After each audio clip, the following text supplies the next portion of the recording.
മോനെ റഫീഖെ, തന്നെ പോലല്ല ഞാൻ. എനിക്കൊരു ലക്ഷ്യമുണ്ട്. അവിടെ എത്താൻ ഞാൻ എന്തും ചെയ്യും. ഇക്ക എപ്പോഴും പുതുമുകൾക്ക് അവസരം കൊടുക്കണല്ലോ.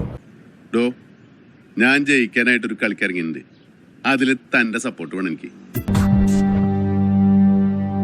മറ്റാരുമല്ല, നമ്മുടെ ആറാട്ടാണ്. ഇരിക്കടോ, സുനാമി മുഖം വന്നിട്ട് നമ്മൾ പിടിച്ചിരിക്കുന്നില്ലേ? ആറാട്ടനെ കാണിച്ചത് ആറാട്ടണം തന്നെ പുറത്തു വിട്ടു രാവിലെ തന്നെ. എന്റെ കൊച്ചേട്ട നിങ്ങൾക്ക് വല്ലതും കൂടിയോ? ആളെ കണ്ട അവന്റെ തലക്ക് ഭ്രാന്താണെന്ന് അറിയത്തില്ലേ? അങ്ങനെ ആറാട്ടണ്ണന്റെ ഒരു മാസ് സീൻ.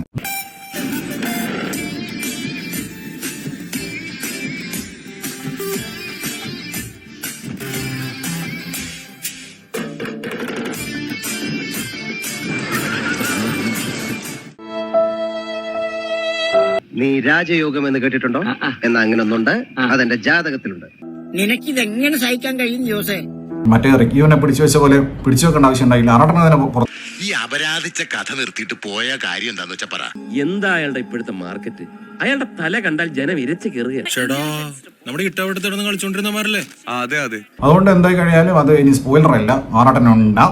ഞാൻ അറിഞ്ഞു, മാങ്ങയുള്ള മാവിലല്ലേ ആളുകൾ കല്ലെറിയൂ. ആ തേണ്ടി തൊലി ഒരുക്കുകയാണ് ഉത്തമ. സഹിക്കല്ലാതെ എന്ത് ചെയ്യാ? എന്ന മത്സരുന്ന നമുക്ക് ആവശ്യം കൊടുത്തിന് എണ്ണ. കാണുമ്പോ ഭയങ്കര കയ്യടിയായിരുന്നു ചേട്ടൻ. എനിക്ക് തോന്നി എല്ലാത്തിലും ഒരു കലാകാരന്റെ കരവിരുത് പ്രകടമായി കാണാം. ഇതൊക്കെ എന്ത് ബഷു നല്ല പടയായിട്ട് എനിക്ക് തോന്നിയത്.